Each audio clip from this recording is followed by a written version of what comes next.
আসসালামু আলাইকুম। তো আবারও চলে আসলাম আমরা আমাদের কোয়েল পাখির খামার। মোটামুটি কিন্তু এখন ভালোই ঠান্ডা পড়ে, এখন দিনেও ঠান্ডা থাকে। আজ 3 দিন ধরে যেরকম দেখা যাইতেছে রোদ নাই, কম কম রোদ উঠতেছে। এই ঠান্ডার দিনে কিন্তু কোয়েল পাখি একটু কম খাবার খায়, ঠান্ডা লেগে যায়, কারণ শীতের দিন ঠান্ডা তো লাগবেই।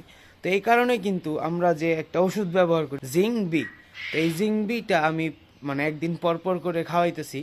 আর এই জিংবিটা আরও সুবিধা হলো, এই জিংবিটা খাওয়াইলে আপনার পাখির মুখের রুচিটা ঠিক থাকে, ঠিক মতন খাওয়া দাওয়া করে, ঠান্ডাটাও কম লাগে। তো ঠিক মতন খাওয়া দাওয়া করলে কিন্তু প্রোডাকশনও ভালো পাবো, আর ঠিক মতন খাওয়া দাওয়া না করলে কিন্তু প্রোডাকশন ভালো পাবো না।